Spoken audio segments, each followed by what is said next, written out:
Molo Sanbonani, hello, how's it? Shalom, good evening, and welcome to another episode of Liberty and Friends. This is your premier week-ending show.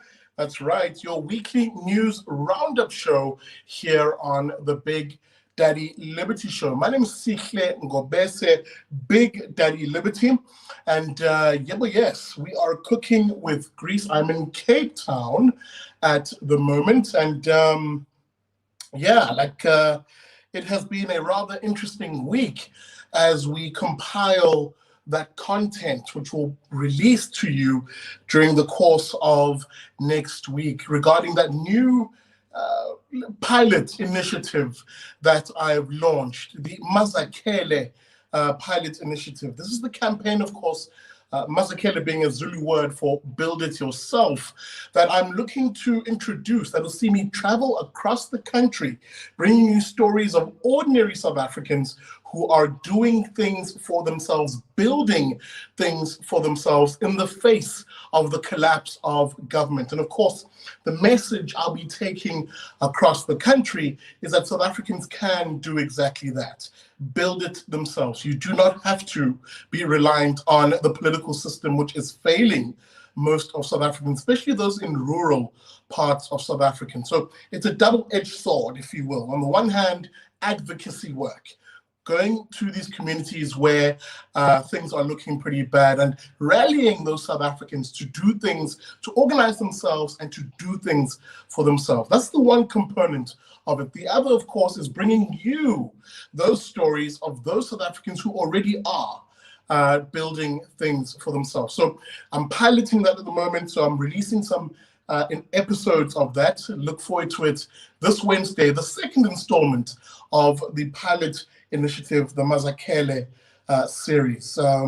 With that out of the way, a reminder, please, as you're trickling in, please smash that like button. It really does help get the show out. I cannot begin to overstate the importance of it, guys. Hit that like button. Let's keep that engagement over 50%. There's just a growing number. We're sitting at 167 viewers or so at the moment.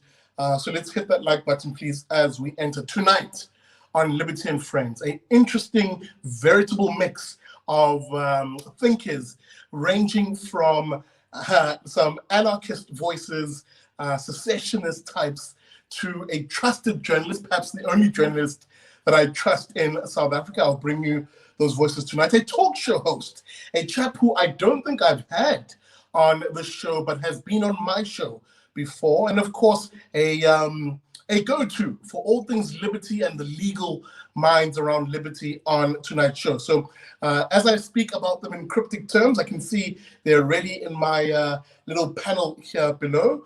Before I bring them on the show, please, a reminder: hit that like button. I'm going to be incessant about it. Hit that like button and please share this link. Right, with that being said, remember, this is the show where you are part of the conversation. So please, please, please get those comments in. I will flag them on the screen as we begin to look at, as we always do on a Sunday, the news week that was. What were some of the things that got you interested, angry, sad, happy, that dominated the news week, that made the headlines? So we're gonna cross that bridge, have that conversation specifically tonight on Liberty and Friends, as we do every Sunday. With that being said, let me bring on that panel which I spoke about, beginning, of course, with a face who I don't think I've had on the show, but a chap who I have met. Very interesting chap at that. I'm talking, of course, about Unathi Gxarisa, but he'll correct me on that pronunciation of his surname. It is a Xhosa surname. I'm Zulu. Let me bring him on as he is on screen now. Unathi, good evening. Welcome to Liberty and Friends. Yes, Gxarisa. The R is Gxarisa. Excellent. Yes. All right. I knew I modified myself there. I knew I was getting something wrong. But good evening to you. Welcome to Liberty and Friends. Very good to have you on the channel. The next face who I see on my waiting panel here is a chap who you've seen before. Someone who some of you are big fans of him, indeed. I'm talking, of course, about Tariq Khan. Tariq Khan, of course, is one of the young, bright, liberal minds who have joined the Freedom Advocacy Network. FAN, if you'll remember, I've had them on the show before. I'm going to bring him on screen. Tariq, good evening, and welcome to Liberty and Friends. Hi there, everyone. It's great to be here with you all tonight. Brother, good to have you. Just center yourself, so you need to move to your right just a little bit, so you're in the center of the frame. There he is. Of course, there we go. Perfect. Next on my list, as I said, the go-to legal mind when it comes to all things freedom and liberty related. This chap is who I listen to, and I encourage you to do the same. He writes quite a lot for the various publications, including The Daily Friend, Rational Standard, but I'll let him get into that. I'm talking, of course, about Martin van Staden, who is from the Free Market Foundation, and recently joined Sakeliege. Martin, good evening. Hey, thanks for having me. Great to be here. Excellent, my brother. Good to see you as always. And hey, here's a face who, again, I must raise in glowing terms, because as I said, he is the only journalist I trust. You know, y'all remember Donald Trump talking about fake news and all that. No fake news coming from this man. I'm talking, of course, about Ivo Vegter. There he is on screen. Ivo, good evening. Good evening, Sinclair. Thanks for having me on the show again. Nice to be back. Good to have you, my brother. Very, very good to have you. Last but definitely not least, a man who's been doing this for a very long time. I could argue one of the founding fathers of South Africa's online presence and alternative commentary and media space here in the country. I'm talking, of course, the host of the Renaldo Gouws show. The name himself has said it. Renaldo Gouws, brother, good evening and welcome to the show. Awesome, man. Thanks for having me, and happy Father's Day to everybody on the panel. Absolutely, absolutely. And with that being said, indeed, a happy Father's Day to you, dear viewer. And guys, let's hop straight into it. Perhaps let me use that segue as a good link. You know, if there's one thing right now that South Africans will do anything and everything for, it's for exactly that, the family. You know, whether you're a father or mama in the household, South Africans will do anything and everything for the benefit of family. I talk a lot about the individual as a classical liberal, but really we're a family society. And insofar as we are a family society, as I mentioned, South Africans will want to protect their families, and we'll have that conversation tonight in relation to a few issues that cropped up in the media space. Let's begin front and center with COVID-19, which once again dominates the headlines throughout the week in one iteration or the other. Y'all know me, if you're a regular on the show, I'm quite a critical person when it comes to the response to COVID-19. I've never said it doesn't exist. So before the COVID doesn't exist crowd come into my comment section, I've never said it doesn't exist. It does exist. It is a problem, but the response to it has been absolutely appalling by the state. Nothing short of actually criminal in a sense. I'm going to begin with you because you have written on this issue, and many have taken issue with you because of one conspiracy theory or the other, but really there's certain hard facts here. And the fact is the state simply isn't dealing with the response to this disease as it should have. Let me put something in context as you comment on that. We were told, for instance, insofar as the tool of lockdown, ineffective as it is, initially we're told is to prepare the health facilities, to augment them so that we can handle cases. This clearly isn't the case when we look at Gauteng. No. Look, on one hand, you know, you can say, no, they haven't prepared the health systems because we're now in a third wave, you know, and the third wave, I mean, it's obviously bad in Gauteng at the moment, very bad in Gauteng at the moment, but it's coming to other provinces too. They're prepared. On the other sense, I do have some sympathy because one of the biggest bottlenecks for them is not just facilities and beds and oxygen and so on. It's staff. It's actually having enough doctors and nurses available.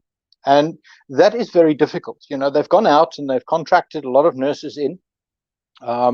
They've brought in as much manpower as they can, but you can't train doctors and nurses overnight. So it's a very difficult problem that they're facing, and that's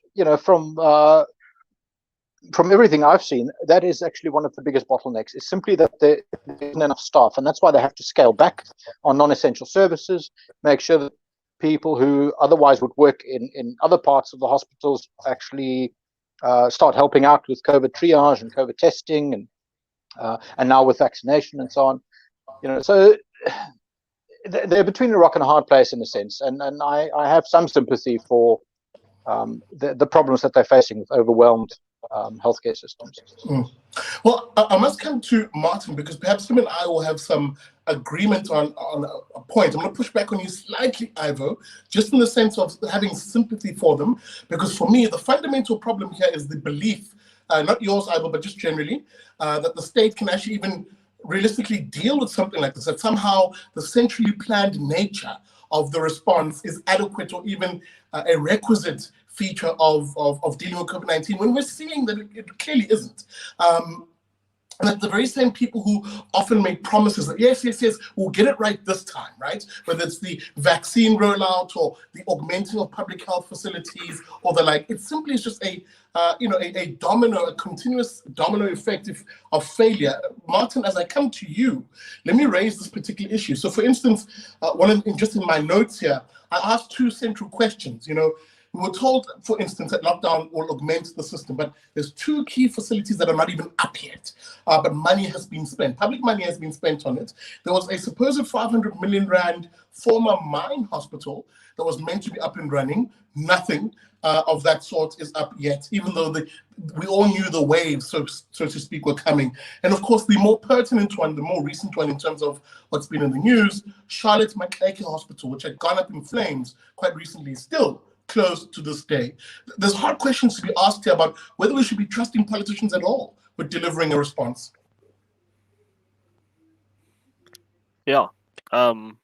I would say obviously not. I think the best example of this is that there's a severe supply side control of doctors in South Africa and as medical students. So I'm not an expert on how that works, but I do know that there are restrictions on how many doctors can be trained in this country on a yearly basis. I don't think the government has done away with that rule. You would imagine that having now had this experience where we have this shortage of medical professionals, they would say, oh my goodness, obviously now we have this great reason to get rid of this restriction. But I haven't seen any of that. I haven't seen other arbitrary regulations in the medical space being done away with. I don't think government is taking the as one would expect a rational entity to do, learning from its own mistakes. It's operating under this idea that it is best placed to take care of something as terrible as this pandemic is. And as you say, we've now seen that is simply not the case. We see the health department wasting money on nonsense logos and stuff. We saw those taxi bikes in the Eastern Cape last year. I mean, it's a never-ending story of incompetence in the government, and it really, to me, it's actually very simple. At the beginning of the pandemic, I thought, wow, maybe government does have a role to play, but reality struck. No, government really needs to get out of the way when it comes to this pandemic and to public health, really in general. It's just screwing everything up. Really, leave it to the private sector. Stop standing in the way of healthcare professionals, in the way of people with passion for public health. Stop standing in their way. Let them deal with this crisis. Stop bringing your political nonsense in. Ivo, I'm going to come back to you because I know you've written in the past about the issue of just how stifling it has been in the healthcare sector that the state continues to exercise a strong hand of control. For example, again, I'm going off memory here, a long time ago, but on many occasions you've written, for example, about how the private sector is disallowed from training healthcare practitioners, in addition to the already bad decision that was taken by the state to close training colleges, for example, for nurses and the like. Is this a case of those chickens coming home to roost? Yes, I think to a large extent it is. You know,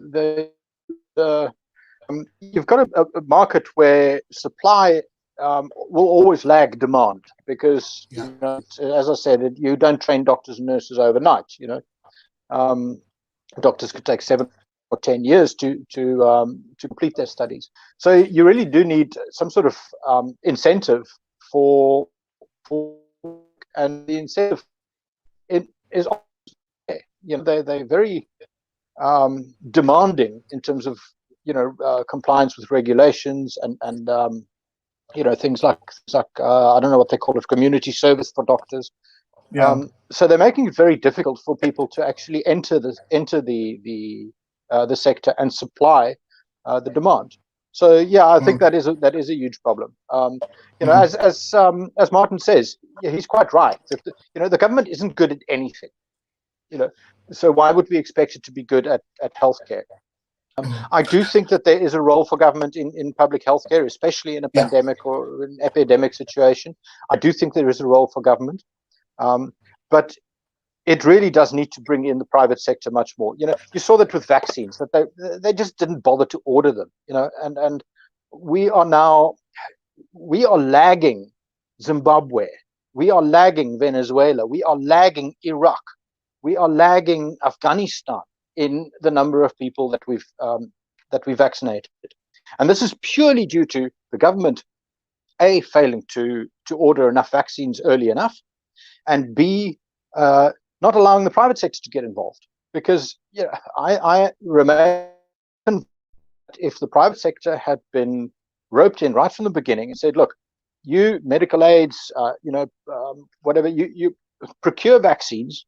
You're free to procure vaccines, not only for your members, but for whoever you want to give them to. I think that would have worked a lot better. You know, as it is, the private sector is still sort of dribbling in with you know, contributions to actually vaccinating people. And the sourcing, of course, is purely in the hands of government.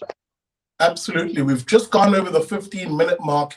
You're watching Liberty and Friends. Welcome to it. I'm in conversation with Unathi Gxarisa, Tariq Khan, I know you said Helen Pretoria, sorry, Martin van Staden, Ivo Vegter, and of course, Renaldo.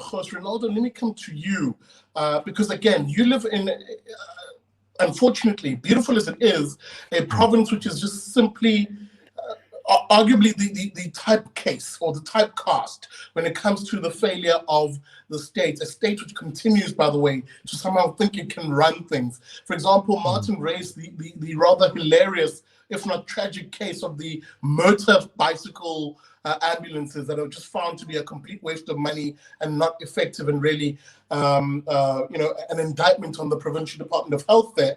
But there was a time where, you know, we were hearing cases where doctors themselves were bringing their own PPE material. There was a complete collapse of even referral hospitals, the big tertiary hospitals in the province. Talk to me about the sheer state of the response there. And again, should ordinary members of the public be trusting politicians? I know it sounds like a redundant question at this point, but it has to be asked, because a lot of people still believe in politicians. There are still people who will say things like, oh no, they'll say, you know, Zweli Mkhize was perfect. Were it not for the little bit of corruption that he's now been suspended for, he was absolutely perfect. He was the right guy. He's a Cyril man, we're told. How are these people wrong, Renaldo? Well, I mean, you sound almost like Sims for Cyril, that Twitter handle, which is amazing, by the way. There should be a Sims for ANC. Look, as a politician, I know how you feel and how many people feel about politicians. I would rather say, let's start by just categorizing it as the government. I don't trust the government as it stands right now. The private sector has been pretty much excluded from the start. I mean, you remember when it came to reporting on how many people are positive that is exclusively in the hands of the government. So media houses and the private sector can't actually verify that number. They can't report on it. They can't extend it. It has to come from the Department of Health. And the Eastern Cape, I mean, it's an absolute shit show. I'm sorry if you're not allowed to swear on your channel, but yeah, let's just say that it's terrible. I mean, the poorest province, the highest unemployment rate, the lack of policing in the Eastern Cape is atrocious. And somebody in the comment section mentioned that people don't even know or adhering to the lockdown. Now, listen, I'm not here to discuss whether or not a lockdown is required, whether a curfew is required. But what I do know is that people aren't adhering to it. So the current state in the Eastern Cape is absolutely atrocious. And the thing is, once the third wave peak that is currently in Gauteng hits the Eastern Cape, it's going to be a nightmare. I think that the Eastern Cape province is going to be the worst hit with probably the most deaths when we eventually get to that and when it comes here. Tariq, I must come to you because there's something that Renaldo has raised now, and it was in the comments. It's this notion that South Africans, for me, I think are beginning to see, I like to call it the COVID grift, where it's this complete clown arrangement, an almost circus arrangement, where people can recognize that on things that actually matter, on things that are meant to bear positive health outcomes, the state fails them completely. But on the things that are completely irrelevant, really, and have now actually been proven do not work, are mere theatrics. Lockdowns are mere theatrics. Sending soldiers onto the street to fight a virus tragically is not only theatrics, but actually has worse unintended consequences. The destruction of people's liberties and even just the assault of ordinary people on the streets. For example, with the Gauteng government getting a contingent, a deployment of soldiers under this level 3 level, it seems as though that people recognize that all of that is trash, and therefore I'm just not going to listen to those rules until someone comes forward and takes leadership on those things that matter. Are we seeing that sort of, what's the word here, almost a civil disobedience, uncoordinated, developing? You're muted, Tariq. Let me unmute you. Yep, go ahead. So I think that we are seeing a level of civil disobedience. And I think that to an extent, this is actually good because the ANC government, unfortunately, epitomizes so much incompetence when things are normal. We surely can't expect them to manage South Africa when we are in the midst of a pandemic. Obviously, they will do worse. And if you look at the statistics over the last year, millions of South Africans have lost their jobs. This is millions of people who are now struggling economically just because of the way that the ANC messed up the way that they handled this pandemic. I think that in response to this, more people are, as you said, becoming aware of how untrustworthy politicians are, and they are just choosing to not listen to politicians. I remember a couple of months ago when the government banned people in the Western Cape from going to the beaches, there was a time where people just stopped listening to them and they just went to the beach. And then eventually the state didn't do anything about it. And I think that's good.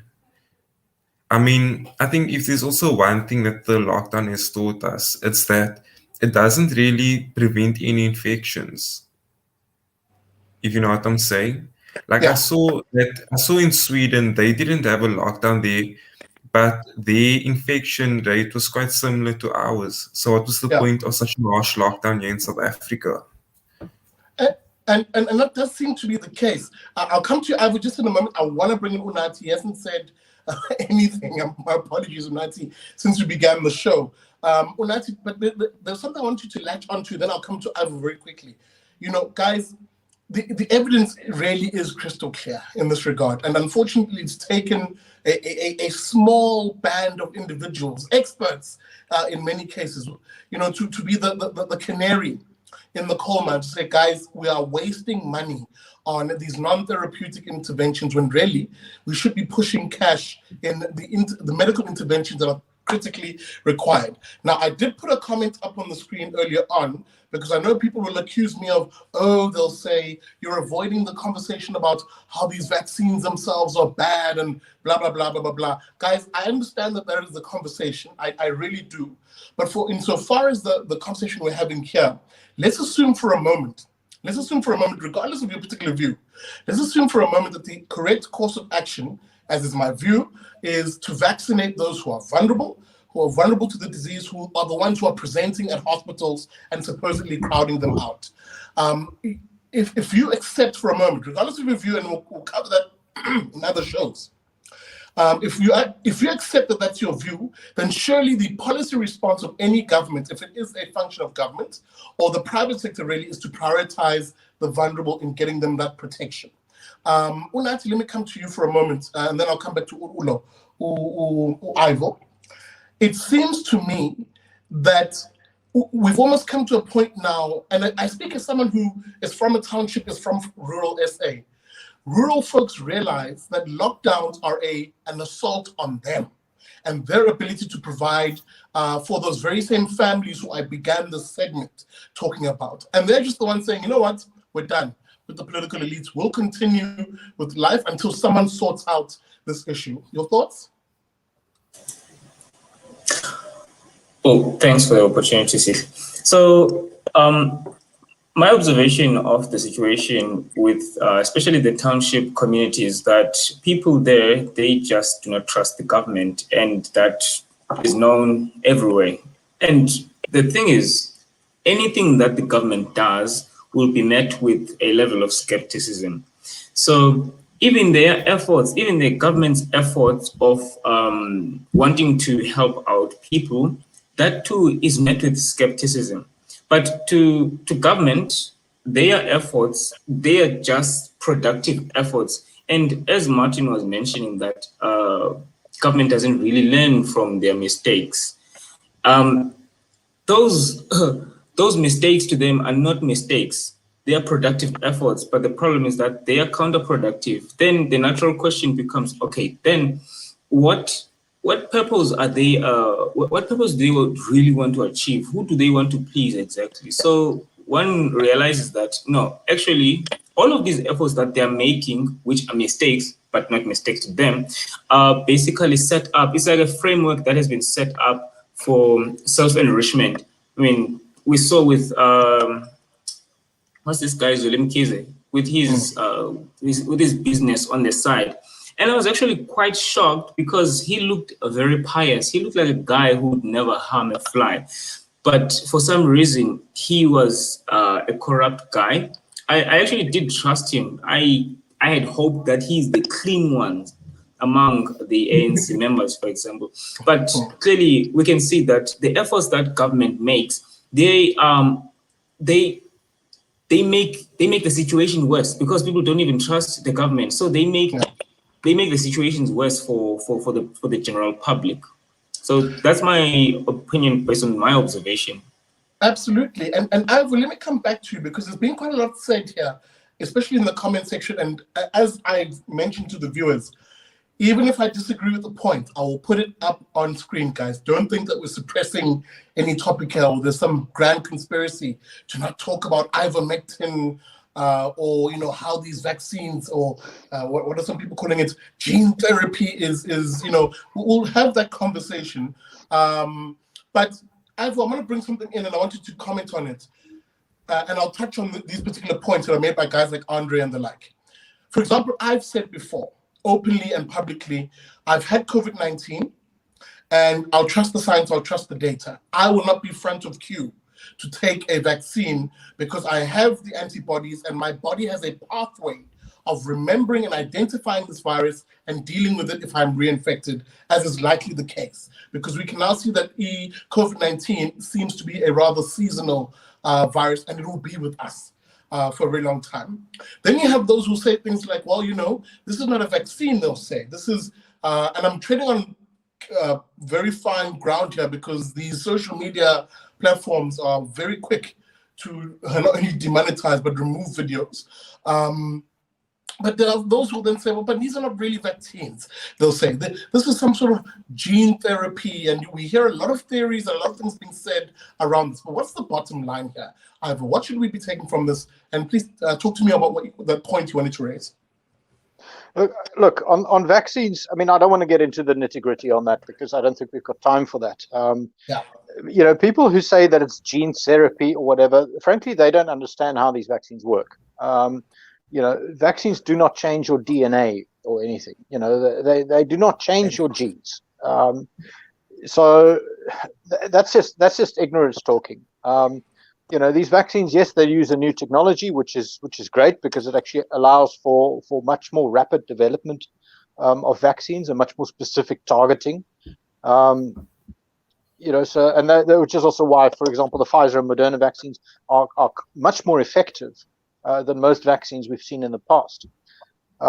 So, you know, look, I agree that we need to start vaccinating with vulnerable.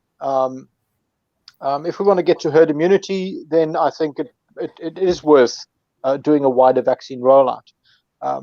In this country, I mean, they wanted to vaccinate 41 million people. I said right from the start that this is frankly impossible. You know, they couldn't, even with the best will in the world, they couldn't get past 20 million. So it looks like their strategy is now, you know, as I said on Twitter the other day, their strategy is now just vaccinate a bunch of people and hope for the best. I'll be first in line for a vaccine as soon as I qualify. You know, I'm very happy taking the vaccine. I just wanted to make a point about the lockdown and so on and the mistrust and so on. You know, there are certain lockdown measures that I think do make a difference.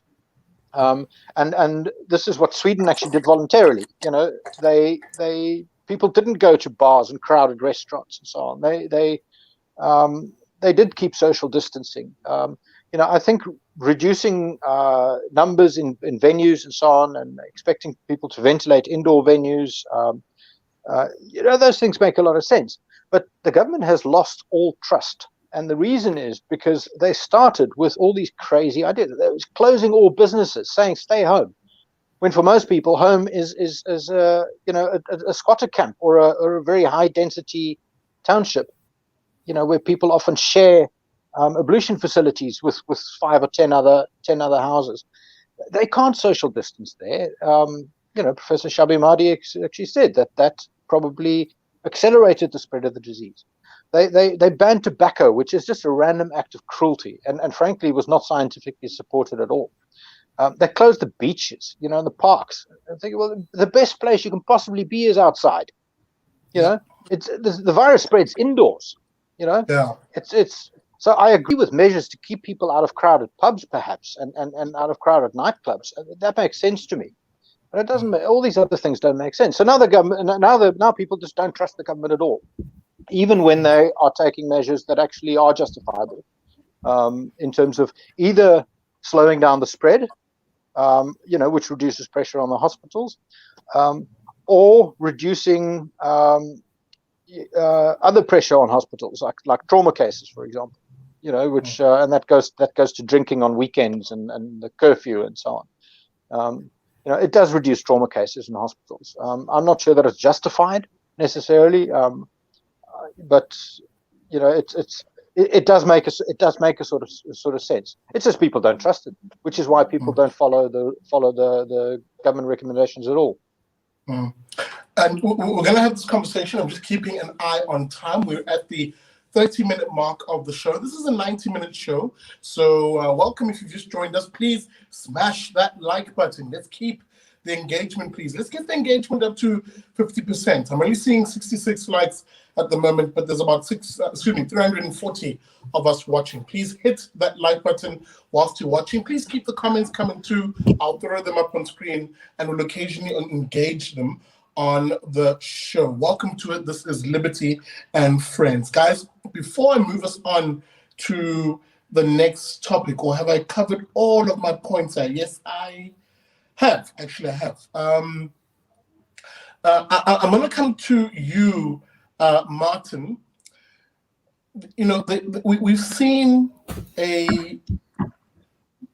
just to keep with the healthcare ambit of this conversation, the major revelation we saw this week was the news breaking of a literal cash cow from the Department of Health, where they commissioned, this being the Department of Health, commissioned, let me just find my notes, please bear with me.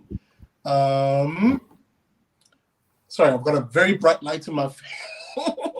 I'll probably look real weird going,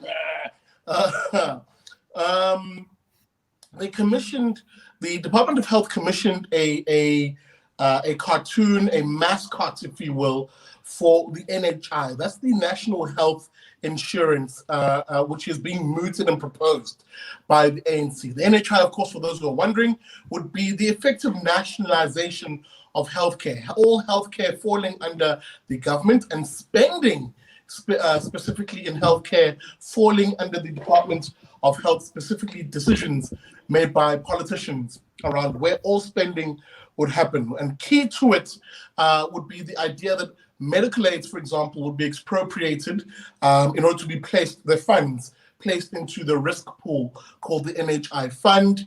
Other sources of funding that deal in healthcare in one way or the other. So, for example, the road accident fund and various other funds were mentioned in the proposed bill would also be expropriated and placed into this NHI fund, which would then empower the minister to set up his own little board that decides who gets healthcare, how, and why.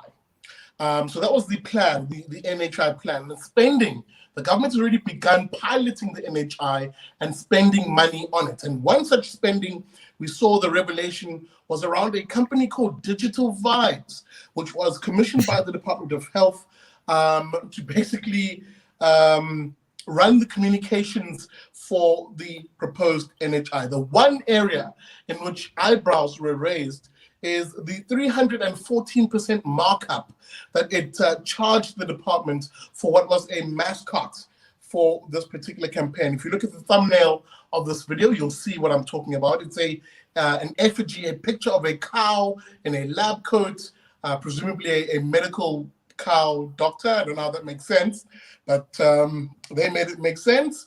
And the firm that actually designed this mascot only charged, if I go to my notes here, something in the region of, just help me guys, if any of you can see. 1.1 million. Was it 1.1 million? For the design of the cow.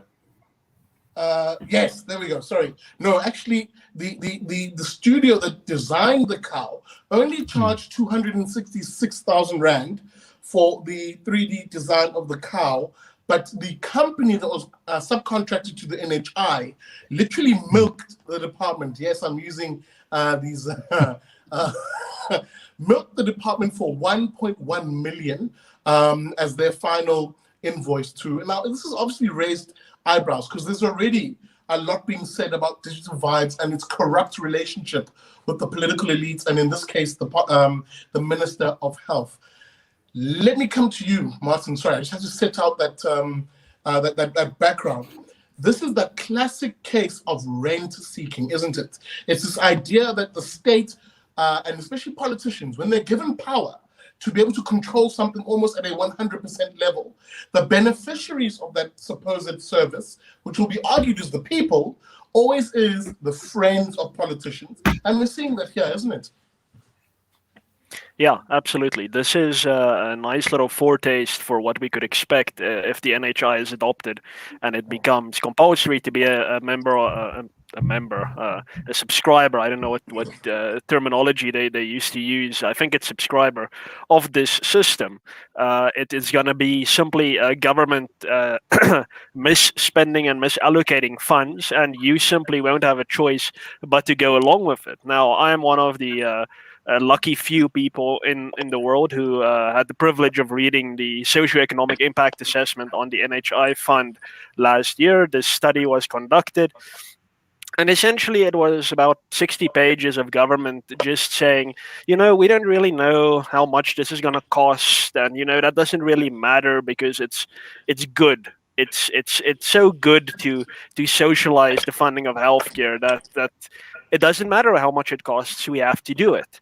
And then, of course, it doesn't even take account of the corruption. It mentions that there's going to be some safety protocols implemented, and that's going to ensure there isn't going to be any corruption in the system anymore. But now we see that that's obviously going to be nonsense. Now, I think around that time, this was about a year or two ago, 2019, thereabouts, most people were saying something like NHI would cost the country around 400 billion rand a year. Now, I may be totally overestimating that, but I remember at the time it was that alone was something like almost half or even more than that of the Department of Health's annual budget.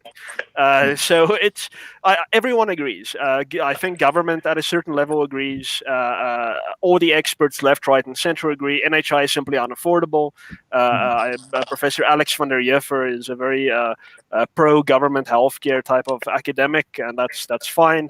He agrees it's simply not going to work. It simply cannot happen in this country. But this is the intellectual legacy that some politicians want to leave and say, we did it. We did what the WHO said, and we have now socialized healthcare in South Africa, even though it's going to turn South Africa, it's the country where everyone from the African continent comes to for healthcare. Everyone who, of course, rich South Africans go to Singapore and politicians go to Singapore, but ordinary Africans come to South Africa. And that's going to stop, obviously, because we're going to destroy our healthcare system in the same way that many African states did it, because we think we can do what Canada and the UK also did very imperfectly. It's simply not going to work. We keep putting trust in the state, even though the state keeps doing things terribly, inefficiently, and incompetently and corruptly. That's not to say that our private healthcare system doesn't have its issues. It's quite expensive, but then again, it's expensive because of a lot of the hurdles that the state puts in its way. So look, it's for me, it's a very simple story. It's that, yeah, South Africa has faced serious problems in its healthcare, but you cannot start and end with the state being the solution in any way, shape, or form. We're all gonna regret it if it comes to that. So even if I don't know what the answer is to universal health coverage, I know that the state is not it. So let's not even go there. Well, I'm going to come to you, Tariq, and then to you, Renaldo. You know, there's something to be said, Tariq, about how, you know, Einstein said it best when he defined the definition of insanity. You know, continually repeating a behavior when you can see the outcomes. I'm going to butcher this now because I'm trying to get to my question and also think of this analogy at the same time. You know, this idea that you repeat a behavior that has shown you that it has effects that fudge it. As I said, I'm going to butcher this. So let me get to my question. We've seen, Tariq, that whenever politicians control something, whenever they appropriate powers for themselves or a resource for themselves, it is not ordinary people that benefit.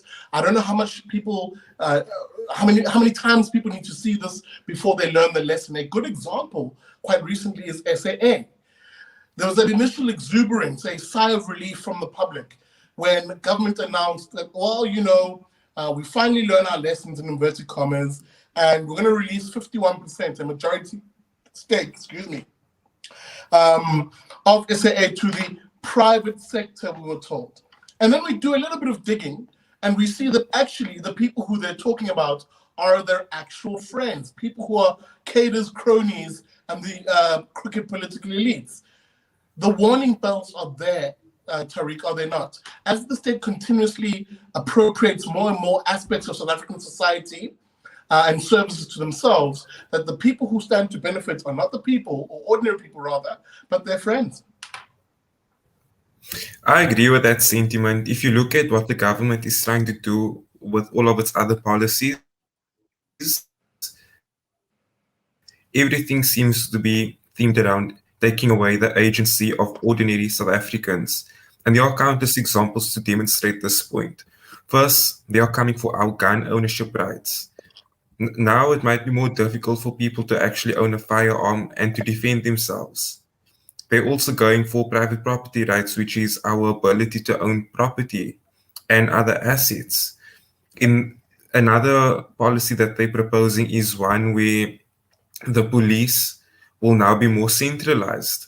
So it really seems as though the underlying action in the government's behavior these days, it's all about usurping people's ability to take care of themselves, and it's about centralizing it with the government and entrenching that closed crony system where the only people who receive opportunities are those who have connections.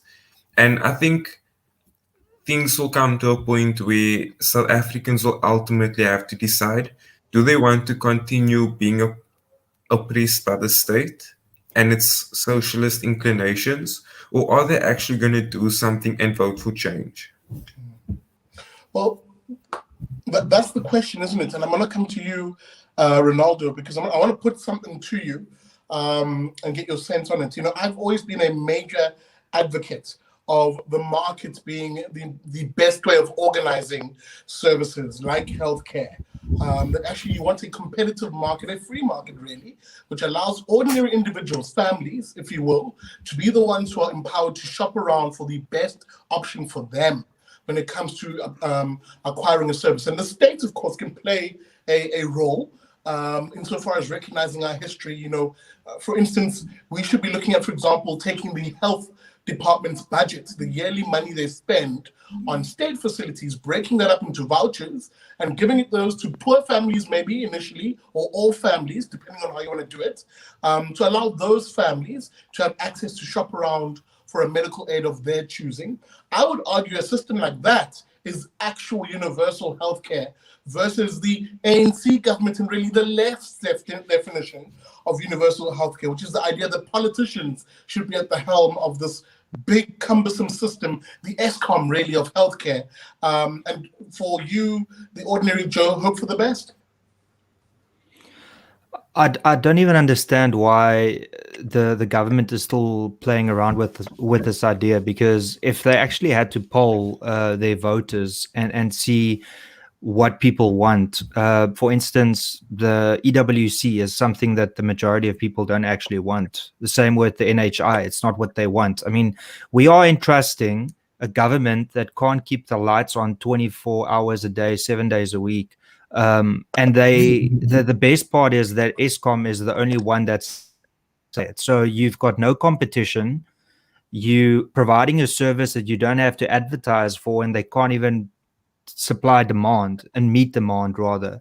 And now we're entrusting the government to do something similar by having a state-owned entity, if you will, and entrusting people's lives with that.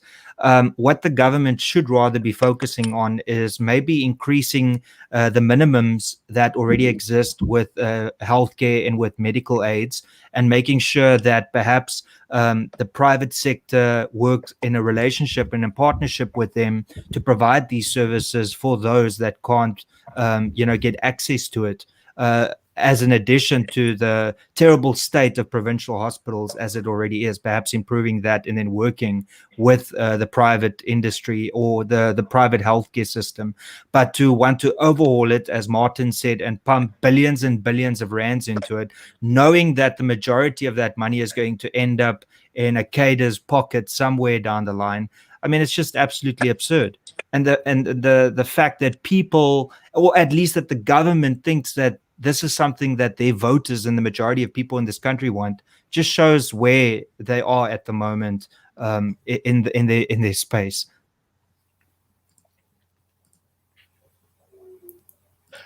Absolutely. And let me come to you, Unathi, and then to you, Martin. I want to change topic for a moment. Guys, we've just gone over 45 minutes on the show. Welcome to it. This is Liberty and Friends. My name is Sihle Ngobese, Big Daddy Liberty. I'm in conversation with Renaldo host of the Renaldo Host Show. Oh, Renaldo, your name. Trying to say it very quickly is very tough. Speaking about another name that I'll struggle to say very quickly, Unathi Gxarisa, who of course is a software developer, but a voice very prominent on social media when it comes to issues of Cape independence. I don't know if I have outed Unathi there quite nicely, but I'll definitely have you on another show where we discuss that particular issue. Ivo Vegter, of course, independent journalist, someone who you'll find his writings on many publications. I'll let him tell you where at the end of the show. Martin from Staden, key legal mind, working out of Sakelege at the Free Market Foundation. Of course, Tariq Khan, who is with the Freedom Advocacy Network, or FAN, which you'll remember we've done a show with here on the BDL show. Fellas, I must move us on. This will be a very brief topic, but what sparked my interest was the events out in Honeyview or Honeydew out in Mpumalanga, a assassination in broad daylight of a man said to have been a kingpin in the rhino poaching world. So not particularly a nice man, allegedly, but the actual issue here for me was he joined a long list of people who've just simply been executed in broad daylight on our streets in South Africa, whether it's the taxi wars that we're seeing in various parts of the country, especially in KZN, again, I can go down the line, in the Western Cape, a lot of the gang warfare sees broad daylight shootouts on the streets. There is a complete breakdown in law enforcement in this country and really broadly the rule of law. Martin, I'll begin with you, and then I'll come to Unathi and Ulo. Pardon me. Sorry, guys, my brain is very groggy today. Martin, let me begin with you. It seems to the average South African, we're sitting in our homes, locked away. We put up the burglar bars, we put up the ADT in order to protect ourselves and our families. And we entrust the state with the monopoly on violence to say, hey, you deal with the crime, bring them to law and order, and of course, preserve the rule of law. But there seems to be a failure of this in our country. What's going on, Martin? Yeah, no, look, it's South Africa has one of the highest violent crime rates in the world.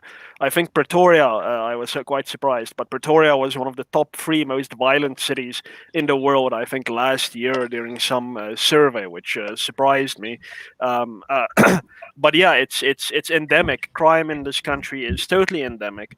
And the government, of course, has shown us that it cannot take care of the problem. And to some extent, I don't think it really wants to take care of the problem. I don't really, when I look at Bekitele and even the Minister of Justice and these people, I don't get this feeling of, wow, these people are scrambling for an answer. Bekitele seems to be somewhat of a clown when I see him on interviews and so on. He's very smiley and very blasé about what's going on, and he's clearly just getting his marching orders from somewhere. He doesn't really seem to have any type of individual competence in taking care of the portfolio that's been assigned to him. And unfortunately, you see these stories if you're part of these community groups on social media, for instance, of the police simply just sitting there when you report a crime on their phones and rolling their eyes at you, and sometimes even beating you up if you go and try and report a crime at the police station. It's bizarre. Now, the assassinations then shouldn't surprise us. Now, I'm not gonna justify mob violence, but I'm doing my doctorate in law currently. My supervisor is Professor Koos Malan. He wrote an article a few years ago explaining that in a society where government effectively fulfills its mandate of policing and law enforcement, your call it your human right, your natural right to self-help is basically zero. So in Norway, for instance, you'll call the cops, within a minute, they'll be there, they'll take care of your problem. Your right to self-help doesn't exist. You're not allowed to take the law into your own hands. But the more you move away from that, and the more you get towards South Africa and even more down the line to Somalia, where if you call the police, no one answers the phone, no one particularly cares, your right to self-help is actually almost absolute. And that means that if you If a crime has happened and you know that nothing's going to be done about it, you're simply going to have to take care of it yourself. Now, that's not a great situation. I think there's a lot wrong with that being the reality, and it's not an ideal situation, but it's simply a reality that we're settled with, and that's why we see communities taking the law into their own hands in South Africa. It's not because they're evil, it's because they know going to the police really doesn't make any difference whatsoever. And now that's something I think is better than rather being killed off by criminals. I think sure communities now simply have to take the law to some extent into their own hands. And I mean, if the government proceeds with what Tariq was talking about earlier, disarming South Africans, it cannot. It's something it cannot do. South Africans, even if you take all the law-abiding citizens' guns away, people are going to get guns to protect themselves because the police aren't there. But that is something that I'm so glad, really, that across racial lines, on the very few issues where the public discourse is really non-racial, and that is we need guns to protect ourselves, people. So hats off to all the people doing the great work fighting off Bekitele and his authoritarian, anti-liberty nonsense gun amendment bill. Hats off, and I want to see more of that. And it's the situation we find ourselves in. Arm yourselves, protect yourselves, protect your family, protect your community. Absolutely. And as Unathi, let me come to you, because I think there's a conversation to be had about how the frustration levels of ordinary South Africans who are feeling that distance between them and politicians out in Pretoria who are coming up with these lofty ideas of banning guns, for example. And they're like, it's driving a conversation around people saying, on the one hand, you know what, to hell with these politicians, we're just going to do things ourselves. No politician will tell me, for example, whether I can or can't own a gun. And instead of me becoming a legal firearm owner, which we encourage on the show, I might even risk becoming an illegal carrier of a firearm if the likes of Ivo Vegter, the minister asshat himself, as I call him, on the show, even dares to come for my gun. And at a more formal level, you're seeing the development of these various organizations around the country who are saying, you know what, maybe freeing ourselves from Pretoria might not be a bad idea. Definitely, Sihle, yes. One thing that I just want to point out is that if we were to record all the assassinations that are happening in South Africa, I think we would be appalled. And at the same time, with that reaction to the recorded cases, the reported cases of assassinations, the public, because media is picky with their stories, they, to a certain extent, the public would be so desensitized to what is happening around them. And the reality is that people already know that there are assassinations happening, and they might even know who committed what crime. And that speaks to the lack of the rule of law, the public's participation into having the people who are actually committing these crimes convicted, either because they are being paid to keep quiet or they're just scared. Then the solution becomes what? So it's essentially to devolve policing and essentially have the provinces control their own police. That would be a solution, which is basically in line with, for example, the secession movement here in the Western Cape.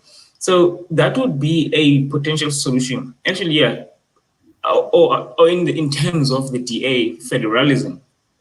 Yeah, so that would be a possible solution. However, as I just want to reiterate this point, that people already know that these assassinations happen. They just shock us just because they are being reported. If they were not reported, then they wouldn't shock us at all. But they are a problem nonetheless, and that's probably the only solution, because the reason why this would be a good solution to just devolve the control of police into the provinces. Then the public would somehow have a way of participating into controlling or helping out the police themselves in solving these crimes, because now the police are just controlled by the national government and the provinces have no say. So yeah, it becomes problematic even for the people who are part of those communities to report these crimes, because they know that if they try to, as it has been reported, the ANC is in cahoots with these criminals, and many of them are in the SAP, and it's just a mess. So devolving the powers to provinces would be a great idea. Let me come to you, Ivo, and then I'll jump to Tariq, and I'll end it off with you, Renaldo. You know, Ivo, there's a sad element to this, which I want you to chew on for me for a moment. Before you do that, it's 9 p.m., folks. Please get those likes up, guys. I want that likes up, that engagement, please, to be over 50%. Smash that like button right now. Do it. Yes, you. I'm talking to you out there. Hit that like button. In fact, if you hit the like button, 5 kids in Africa will be fed. Guys, hit that like button, please. It does help to push the show out and to be watched by new faces, new people in particular. There's a conversation to be had here about a state that is keen on controlling all aspects of society when it comes to the individual's right to life, the individual's right to defending life, liberty, and property rights. And ordinarily, we encourage this to an extent, you know, where we give the state the right to form a police service to protect us from domestic threats against life and liberty and property. We give the state the mandate to form a military, a defense force to defend us from foreign aggression, for example, that would threaten those 3 things: life, liberty, and property. But a large proportion of it also includes our responsibility, our right and responsibility to defend those very things. And gun ownership is one of those aspects. You heard the other guests here bring it up because it's linked to, for example, the spate of assassinations, which is where the story began, you know, where the criminals don't care if there is a gun law that prohibits them from owning a gun. A criminal by its very nature is someone who doesn't care about the law. But for those of us who are law-abiding guys, we are facing the wrath of this criminal elite in this country who will shoot with impunity, with a wanton disregard for, my life, clearly, the intended victim, and of course, people around me. So here's the question I want to pose to you. Martin rightly says there's a growing coalition of South Africans who are fighting against this. But for me, it seems as if the fight shouldn't end at just saying, no, Begitele, let's keep things as are. But actually, we should be going a step further and using this issue as a precedent for defending and advancing the notion that actually my liberties, are mine, damn it, and I will fight for them and even continue to push for more freedoms, so that actually gun ownership should be a right, for example, and not the privilege that Begitele tells us it is. Because as things stand, and that's what I want to put to you, as we've given the state the responsibility to provide safety and security, they themselves have admitted that they can't do that. 2018, the head of police said, look, the SAPS mandate is stretched. You then look at the functions of SAPS at a managerial level. The firearms registry collapsed and basically almost pretty much non-existent. It's haphazard and non-existent. Forensic services, forensic lab services, they're not even paying contractors to run the system. It's collapsed and they're unable to basically provide evidence, sorely needed evidence to prosecute crimes. So clearly the record of the track record of the SAPS sucks. And it's weird to me that that same police minister will then try and disempower the citizens. Ivo, your thoughts on this? It's absurd. It's people talk about a social contract, and then there's philosophical arguments on whether a social contract is even a valid concept. But if it is, then the state has broken that social contract, right? Yeah. In South Africa's case, I could sort of sympathize with the idea of disarming people, to getting guns off the streets in a country like Norway or the UK or whatever, where you aren't faced with violent crime every day. It's rare. It's generally sort of limited to sort of gang crime and so on. Most normal people aren't exposed to crime to that level. Here we are. And our police, as you've just described, is it's completely dysfunctional. You've got in the Western Cape, you've got the gang, the gangs and so on. They're assassinating, not just assassinating people who they think are criminals. They're assassinating magistrate judges, court magistrates. They're assassinating lieutenant colonels in the police. They're assassinating lawyers. They're going after the very people that are supposed to be protecting the ordinary citizens against crime. Right? The police can't defend themselves. What was the story the other day? The police station that hired private security, armed response, to protect their own police station. I mean, are you being serious? If Becky Taylor himself walks around with a phalanx of people armed to the teeth, with M4 rifles. And I'm thinking, well, if he thinks that he needs armed protection like that, well, why don't the rest of us? The rest of us who do face crime on a regular basis. I mean, I'm lucky. I live in a fairly safe part of the world, but I left Joburg because of crime. If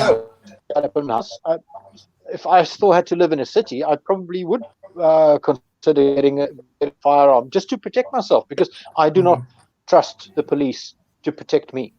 I think it's absolutely absurd that a state that is so incompetent then takes away the right of citizens to do things for themselves. And this goes for other areas too. It's not just policing and safety. It goes for education. It goes for healthcare.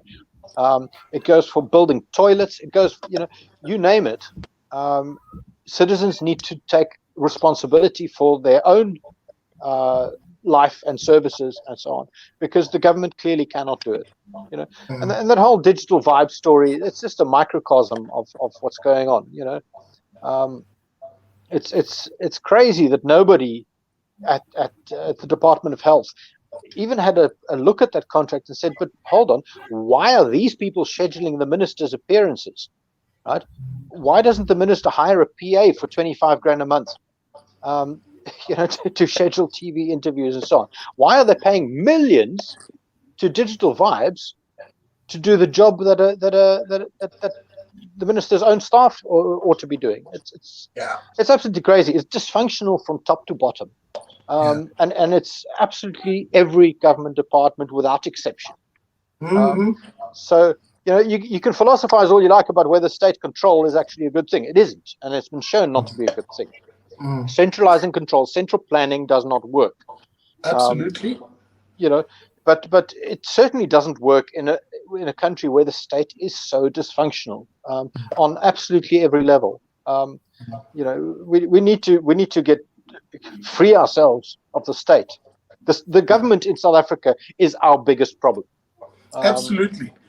Simple as that. Sorry to jump in, because that's in line with the very message that I will be taking with me, and I take with me as I travel around the country. Freeing us from this notion that some politician will save you. It simply doesn't work that way. And I must give credit where it's due. South Africans, especially in small town dorpies, where the collapse of the state is literally there already, have already adopted that mentality. On Wednesday, I flighted my first episode of the pilot series of the Mazakele series, where I showed you exactly that out of the town of Grahamstown. Grahamstown, which this week, ironically, descended into absolute chaos. With the city going to court seeking an interdict against its own residents from protesting against it. The kids came in there. Reminds me of that BBC segment where the kids came in on that happy clappy vibe. I see you. But sorry, I digress for a moment there. Tariq, I'll come to you, but I do want to move us on. We're running out of time, and there's 3 more topics I want us to chew on. Let me begin with this one, because again, it speaks to the big difference, and you guys are doing some fantastic work as the Freedom Advocacy Network around exposing the continued myth that is pushed by the mainstream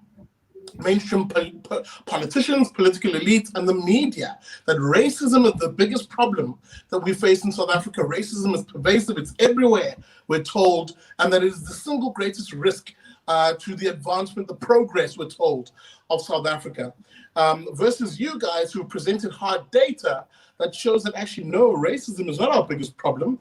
And an interesting thing that happened this week was one Quinton de Kock, the captain of the National Proteas, the cricket South African team, who I can't speak to his motives, but in the session before the start of the game, where all the other players were virtue signaling one way or the other, their supposed anti-racism stance, some taking a knee on behalf of Black Lives Matter, that communist organization out of America that trades on supposed Black lives, to others raising a Black power fist in racial solidarity with who knows what, but the fist nonetheless, another symbol of communism anyway. But anyway, that's another issue for another day.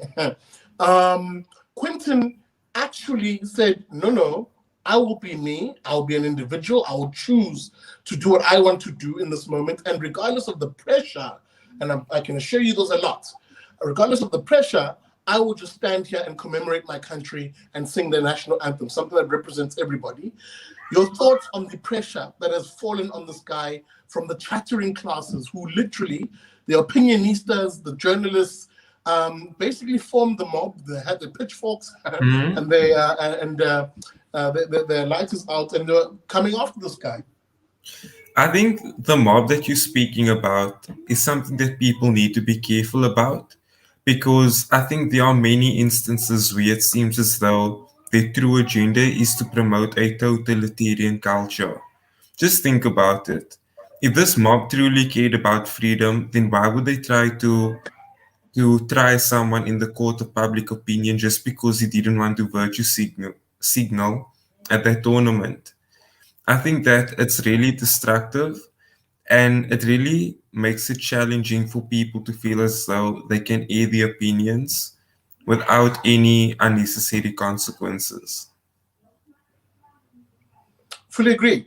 And let me come to you, Renaldo, because again, I think you shared a tweet this week. I'm not sure. I might be conflating my who's who here. Basically marking, I think it was Roman actually, who showed a compilation of the various headlines of various journalists and opinionistas who were literally, like, they were trying to raise a baying mob against Quinton, attacking him for all sorts of, failure to recognize systematic racism and blah, blah, blah, blah, blah, blah, blah. But the one thing they didn't say is actually Quinton has the right and the freedom, damn it, to do exactly as he wants, which is what the constitution of this country guarantees him. Yeah, I mean, it just speaks once again to woke culture and how toxic it is, where Tariq has rightly said that, they want to fight for people's rights to do what they want and to empower people, but then they want to take power away from those individuals that actually want to exercise that. The irony is, I mean, I don't watch cricket anymore because of all the politics involved in it, and especially the way Cricket South Africa has handled, the whole BLM movement and how they started a tournament and forced people to wear the black armbands. And the irony out of all of this is, from what I read, is that Quinton, I think he hit 100. He was man of the match or something like that. Yeah, I mean, he was just all around brilliant. And he actually let his talent do the talking, rather than just virtue signal in order to keep a position in a team that is so toxic at the moment. I mean, I think that the environment in that side is probably more toxic now than ever because of all this woke bullshit that is involved with it. I mean, keep politics out of sport. It's as simple as that. Let your talent do the talking. But rather what the woke culture wants is they want people to virtue signal and then forget about it tomorrow and move on to the next thing so that they can get the clicks, the likes, and the followers. That's pretty much it. Again, CK, can I also comment? Can I also comment something? Just very, very. Let me come to Unathi, then you, and then Martin. But Unathi, there's a conversation to be had here. Look, my personal view is this: if you want to express your particular solidarity with whatever movement, by heck, you have the freedom to do so. But there seems to be a pressure and a pressurizing of players to conform or else, and that's the problem with this woke cancel culture, isn't it? Very briefly. Oh, definitely, of course. It's such a bad thing for them to peddle this narrative that is basically it's based on collectivism. Because I was reading this section in this article in Daily Maverick that this guy was saying that we as white people should feel uncomfortable. So that's basically saying that basically he's saying he was basically injecting guilt on all white people. So now, even if a person who's white is willing to say solve the problems that that they think is are problematic, they will then come with a heart that is full of guilt. Otherwise, if it's kind of ruining problem solving. It's basically taking attention away from what, like the real material problems that South Africans have currently. Sports in the rural areas is lacking. However, they won't really write about that or talk about that. But instead, they will focus on the politicization of these fields of sports, such as rugby, and they love to target rugby and cricket, because because they say that it's full of it has a history of having white people only, but they don't really try to offer any solutions to their diagnosis. So it's counterproductive. Tariq, I'm going to ask you to be very brief, please. I must move us on. Oh, yeah? Okay, so the point that I wanted to make also is that I don't take woke culture seriously because I think it's very insincere and it lacks authenticity. For instance, if all of these progressives truly cared about Black Lives Matter, then why haven't they done anything about how the ANC allows children to attend terrible schools in the Eastern Cape? Why haven't they done something about how the ANC is literally using the state in order to make people scared using the army, you know?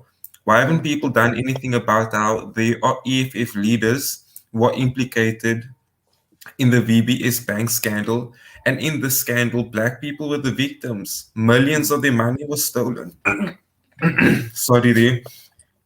So I wanted to say, I just think that the woke people are not sincere, they shouldn't be trusted, and they are also stupid. Well, that makes you a racist, Tariq. That makes you a racist. Guys, I'm going to move us on, but before I do that, I'm going to give you an opportunity, Martin, because we've had this conversation before in relation to a one Dr.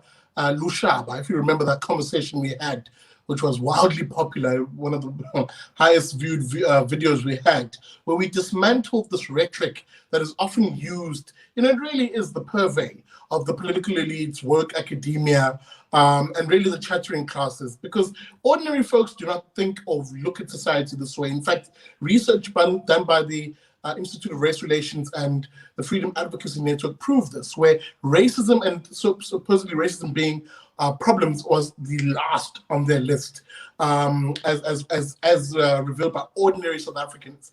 But the point I was getting to here is this really is a issue of the elites, isn't it? Whereas ordinary people just don't resonate with it.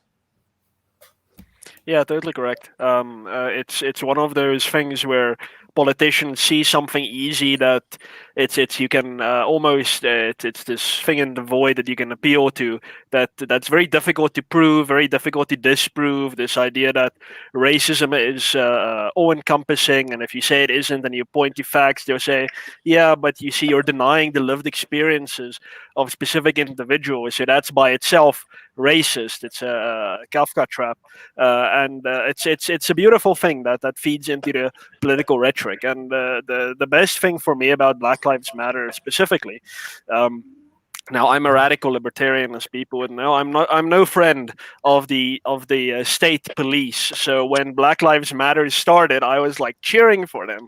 When they burned down that one police station in what's that northern state? Minneapolis. Yes, Minneapolis. I was like, yes. If you want to, if the police are the problem, you take the fight to the police. But then they did that genius thing that leftists do, and they shifted the goalposts. Within months, they talk about the police being the problem, but it's now shifted to white civilians just not recognizing their privilege and people not taking the knee, and now the state is the solution. And I love the word that Tariq used. It's totalitarian. The Black Lives Matter people aren't interested in reducing the role of the police, the power of the police to take lives. At the end of the day, they want to give police extreme amounts of power, not only to police what we today consider crime, but to police your thoughts, to come after you if you've said something that they didn't like. So it's very perverse, and I love the word totalitarian. It's communist, it's fascist, all at the same time, and it should be rejected for those reasons. And luckily, as the research shows, most South Africans, at least, think that there isn't a race problem, and let's build on that and push back against this nonsense. Absolutely, guys. Let's move us on to our last issue for the evening, and I'm going to begin with you, Ivo, because this is one that was it brought a black mark onto the journalist profession in this country. Really, if I'm to be brutally honest, and once again showed us the collapse of what used to be a great media house in this country, the Independent Group.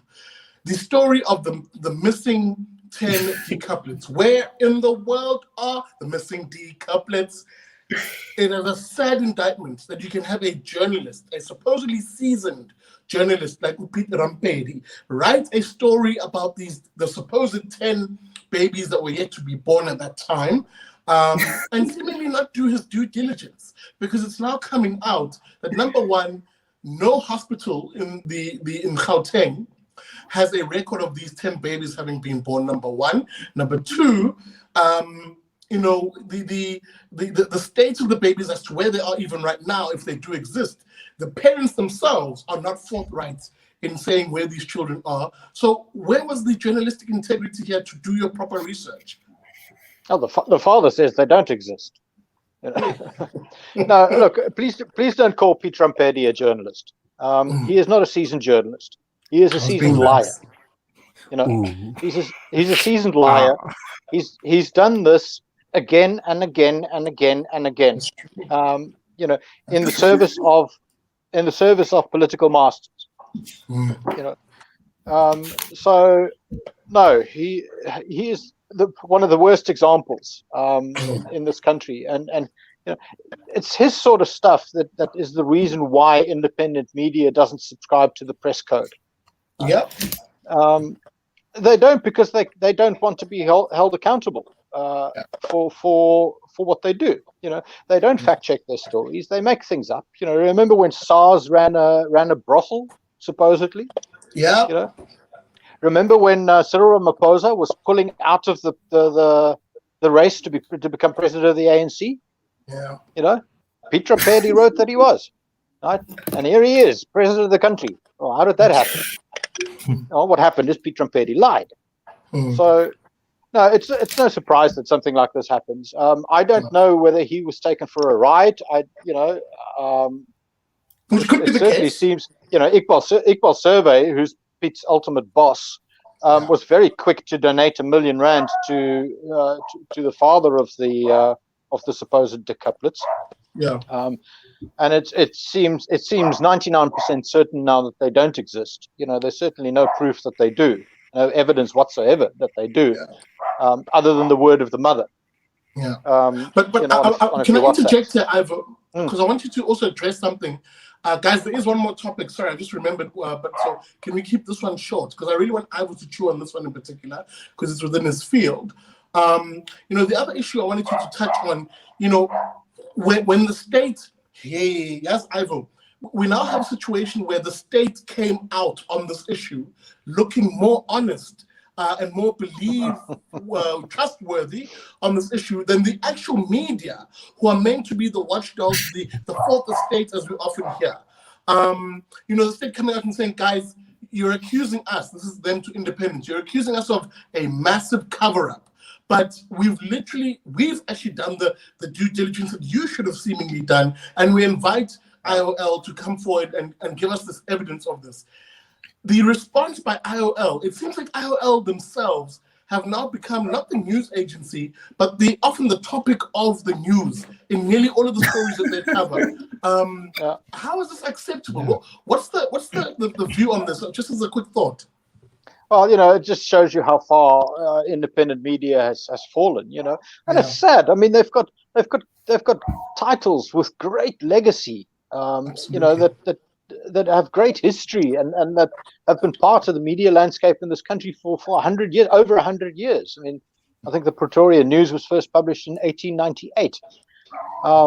There's the Star and the Argus, and those were great papers once. They're not, but then they're run by a dishonest megalomaniac, who is, frankly, he's pathologically paranoid. There's something wrong with the guy, frankly. He needs psychological help. So if you let a media house run by someone like that, then it's going to collapse. And it's, if it looks less honest than the government, well, then you know that it's the end, the death of that media house, I'm afraid. Quite literally, Ivo.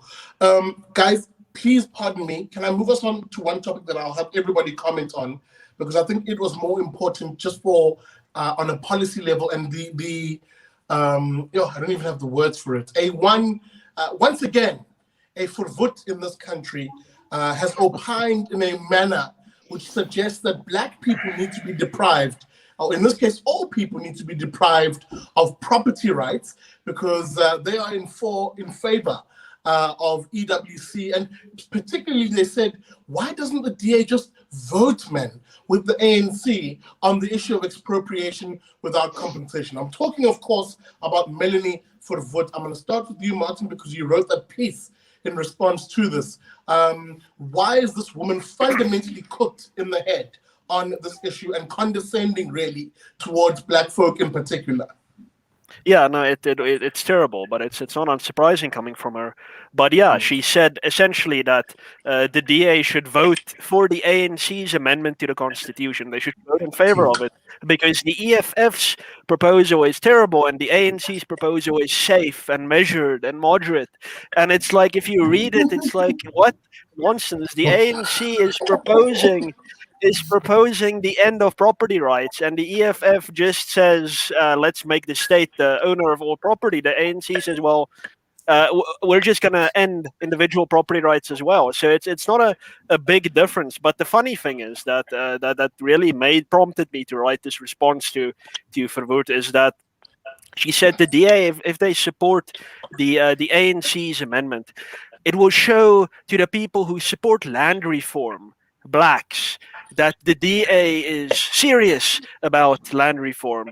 But it will also show the people who want private property rights, whites, that the DA also wants to protect private property rights. And I'm like, yes, only white people want private property rights. That's brilliant. It's this Western concept. It's not like Saul Plaatje wrote in 1913 that the Natives Land Act was a fundamental deprivation of the private property rights of Black South Africans. This ANC revolutionary, when the ANC was still a good organization, Black people have been deprived of property rights in this country for not just during apartheid, but for centuries, really, by colonialism. And now they continue to be deprived of property rights by this so-called Black revolutionary government. And Melanie Verwoerd is unfortunately, one of the useful idiots that play right into that terribly destructive narrative that there is this pitting of races against each other, when it's simply the state and its socialist allies versus citizens who have an inborn right to own private property. Absolutely. Unathi, I'm going to come to you very briefly, please, my brother. There's a nice book I read. I just can't think of its author right now, where the title is Dear Liberals, Please Stop Helping Us. Liberals, of course, as Americans define them as, progressives, lefties, as we would call them. Talk to me, dear white liberals, excuse me, it says, please stop helping us. Talk to me about this condescending notion that we often see on social media by, again, I only use race for the purposes of this conversation because their race is irrelevant, but it's relevant in this conversation insofar as this weird hero complex they'll appropriate for themselves. That, if it wasn't for me, the white progressive, talking on behalf of the blacks, they'll just be railroaded by these evil white right-wingers and the like. They need us, the white liberals, or rather liberals in the American sense of progressives, to stand in and be their voice. Because apparently you and I can't speak for ourselves on that. Yeah. So you see, that mentality is, in my observation, is based on superior and on a superiority complex, and assumes that brown or black people have an inferiority complex and they can't do anything for themselves. And it's actually a toxic thing. And it seems that they are not really interested in understanding that it's actually a bad image. I don't think then Miss Verwoerd would understand that, because she is still latching on to a surname that's basically making waves for her. You see, it's problematic. In a rather amusing way. Tariq, I'll come to you, then Renaldo. Then guys, we'll do last comments before we wrap the show up. Tariq, again, that condescending notion, we see this often. When black folk in particular don't self-identify as being on the leftist spectrum, whether a status crony, capital type person, socialist or communist. The moment a black individual expresses a liberty take on things, or even a conservative take on things, you're an Uncle Tom, they'll tell us. You're a sellout, you're a coon, you're a house nigger. I've been called a kafir before by the very same white left type individuals. And there's almost no shame, because, if they say it to us, it's not racism we'll be taught. Well, I mean, I'm just laughing now because I think that these people are stupid, The minute I get any idea that a person is woke, I just think, oh my God, this person is stupid. And nearly everything that they say will be coming from a place of, I'm just saying this because I need people to validate me. And that's the vibe that I'm getting from Melanie Verwoerd. I must say that many years ago, Hendrik Verwoerd oppressed people of color by implementing racist apartheid laws. And now it really seems as though Melanie is trying to oppress people of color by saying that the official opposition needs to support the ANC. And I mean, we all know that if Hendrik Verwoerd and all of those other apartheid leaders were alive, they would probably support the ANC because of how good the ANC is at ruining other people's lives. So at this point, I'm just really done with all of these people's stupidity. You get these nationalist people, like the National Party, the EFF and the ANC, they're just really stupid. And then you get these other people like Melanie Verwoerd who try to be good. They self-style themselves as progressives, but then they're also really stupid. I'm done with them. Renaldo, let me come to you. The specter of the self-flagellating white individual, that to be white in society today, you must take responsibility for a history in the past that you may very well were not even born around. And you must always prostrate yourself in front of black people and apologize. If you remember back then, at the height of BLM, Black Lives Matter success, if we can call it that, there were even these demands that white people bow in front of blacks and blacks and kiss their feet because they must apologize for 400 years of slavery and blah, blah, blah. Who better to speak on behalf of black people than Melanie Verwoerd? She grew up in Stellenbosch, so she knows what suffering is. She supported apartheid until she was 19 years old, self-confessed. She married Hendrik Verwoerd, the architect of apartheid's son. She studied at Oxford, and I'm not sure if you're aware, but she has got a master's degree in feminist theology, right? So she knows what she's speaking about, right? And then, of course, she became a member of parliament for the ANC in 1994. So who better to speak for Black people than Melanie Verwoerd? That's all I'm going to say. And can we get, please, a virtual hand clap for her and for her self-flagellation? Thank you. Thank you very much, Melanie, for speaking on behalf of millions of Black people and telling us what they really want. Thank you. That's all I've got to say. I should call her Miss Anti-Racism, Ivo. Here she is, the biggest anti-racist in the universe. Ivo, let me come to you to wrap up this topic before I do last comments and the final word from everybody. But I want you to talk to me because, you know, we make fun of it, but really there's a dangerous ideology behind a lot of this nonsense. People who are trying to push a rather toxic narrative that muddies the water of what has been traditionally liberal, free speech type values that accord everybody the ability, regardless of race or gender, the idea that you have an opinion and the freedom to express it. You know, talk to me about the danger around this, because these are the sort of people who will go after someone like you or me, for example, from different angles, often using our genetics, our aesthetics as the focal point of the criticism and not our ideas. Well, you know, that's the weird thing. The irony of this whole thing is that these leftists, you know, BLM and critical race theorists and so on, and Melanie Verwoerd and so on, they read racializing society. You know, they're not doing anything to heal society, to try and, they don't promote non-racialism, you know, where sort of the Martin Luther King thing, judge by the color of your character, not the color of your skin. They do judge people by the color of their skin, right? In their ideology, right? I, by virtue of being white, am racist. Right? If I admit it, well, then I am racist, and if I don't admit it, then I'm just fragile white, and I'm still racist. There is nothing I can do or say to escape that. Right? Kneeling, and raising the fist and so on, and prostrating us, that doesn't help. That doesn't change anything. You know, it just shows that I'm guilty and that I've accepted that I'm guilty. So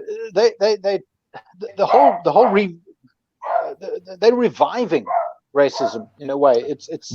It's really perverse.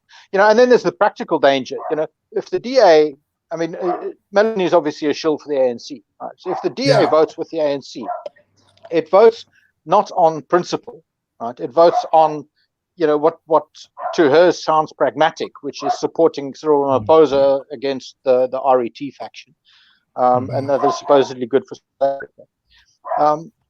But the DA then ends up losing, because the DA will lose members to the Freedom Front Plus, because they didn't vote for the DA in order to have the DA demolish property rights or help the ANC demolish property rights, which incidentally was the foundation of apartheid. You know, as absolutely, you know, the foundation of apartheid was denying property rights, to Black people. That's the foundation of apartheid, and now they want the DA to support the ANC to be doing exactly the same. You know, no. So the DA absolutely shouldn't. They need to stand on principle, vote on principle, and they won't. You know, this thing is a pragmatic vote here.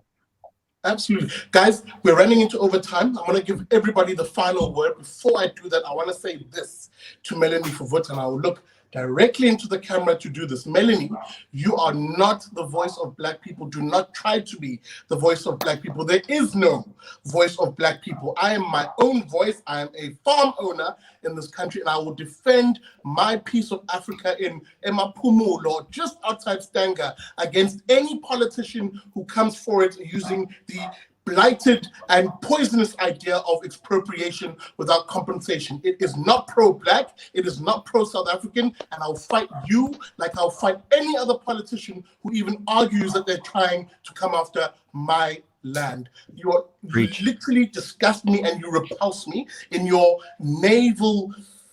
let me keep quiet because I'm about to say some really mean things. Hands off our property rights as South Africans. Defend us as free individuals, as families in this country, to be able to say that we own our piece of land and are safe in our idea that our property rights are secure. That's my rant on this particular issue, because again, it infuriates me that there are people like you out there. With that being said, Woosah, let me come to the final segment, guys, where I give everybody the last word. Unathi, I'm going to begin with you. Talk to us about what you'll be looking at this week. Maybe there's something you might be writing or whatever the case may be, but what will you be looking out for this week, and how do the people reach you on your social media? Well, they can just reach me on Unathi GX on Twitter. Same name as on YouTube. I won't really be doing much this week due to some school assignments and whatnot. But just one final note is that I hope people really question the credibility of the news that they receive. Unfortunately, even though they do, some people still gouge onto news that is not trustworthy and trust it with their souls. People should be careful. Thank you. I hear you, brother. Tariq, let me come to you. The coming week, what are some of the issues that you'll be looking at? Maybe you guys at FAN, you're going to be doing some cool stuff. And how do the people reach you on social media? So I'm going to continue writing for FAN, and then I'm also going to be looking at how the issue of land expropriation develops further. If anyone wants to reach out to me, they're more than welcome to over social media. My full name is Tariq, and I'm active most on Facebook and Instagram. I'm not really active on Twitter. Lucky you.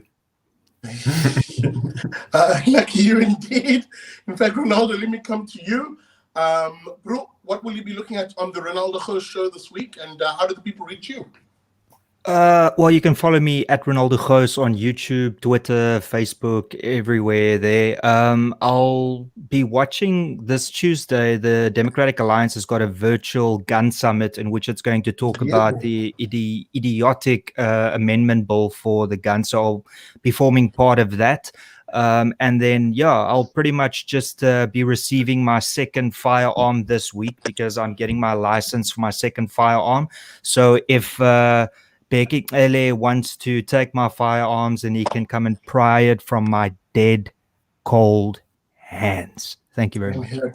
Shout out to you, Renaldo. And Ivo, brother, what can we look forward to you this week? What will that pen of yours be pushing out, and how do the people reach you? I'll be doing pretty much the same, actually. I've been looking at the sort of groundswell of resistance to this Firearms Control Amendment Act. I've written quite a bit about it, about various angles of it, because it's not just about self-defense. There's all sorts of other issues. It affects collectors, it affects hunters, it affects sports shooters, it affects movie armory companies, that produce guns for movies that are being shot in South Africa. If they make it harder for those guys to procure guns, then we'll do damage to the South African movie industry. So I'll be looking at the sort of groundswell of support and or resistance against this amendment, and specifically that this seems to cross gender boundaries, and it seems to cross racial boundaries. Everyone seems to be united in this amendment bill. So that's what I'll be looking at. You can read me on the Daily Friend, which is where I write pretty much all my stuff these days. It's I write it twice a week, and I am active on Twitter, sadly. That's where you can find me at Ivo Vegter. Absolutely, thank you very much, Ivo. Last but not least, Martin, of course, brother, what will you be looking at, and of course, how do we find you on social media? Sure. Yeah. So, like Tariq, my day job is to look at what government says about expropriation without compensation. So I'll be carrying on with that this week. So look at my writing on that, my tweeting. Another thing, the Free Market Foundation is having an event with Nick Hudson from Panda, the great opponents of lockdown, on Wednesday. So that will be live streamed and everything. So please, it would be great if everyone would tune in and watch Nick's great insights into government's response to COVID-19. Yeah, so my main port of call online is my website. That is martinvanstaden.com. You'll find all of my writing there. All of my appearances like this are on there. Then you can find me on Twitter. That's at Martin_ASFL. And I'm mostly active on Facebook. That is facebook.com/MartinVanstadenLiberty, one word. And then, of course, shameless plug for Rational Standard. That is where I wrote this response to Melanie Verwoerd. So I encourage everyone to subscribe to Rational Standard. That's rationalstandard.com. And I am sure everyone who likes liberty will find value out of that publication. Thanks, PDL. Absolutely. It's a great thank publication. you. There we go. And thank you to all my guests as I just released them from the screen. And Renaldo, thank you, brother, for joining me. Thank you, dear viewer, for watching. Remember, before you leave, please, guys, smash that like button. It really, really does help. This week on the Big Daddy Liberty Show, this Wednesday, look forward to the second installment of the piloting of the Mazakele series, bringing an interesting campaign out in Graaff-Reinet that we recorded last week. So look forward to that. And look forward to a vlog this week, a special vlog, where I spoke to the residents of Port Elizabeth, ordinary residents, and I asked them about what they think of Begitele coming after our ability to own firearms for self-defense. So find out what your fellow South Africans said who live in Port Elizabeth. With that being said, thank you for watching. This has been another episode of Liberty and Friends. Hit that like button. And a reminder, as I end the show, as I always say at the end of these shows, never trust a commie.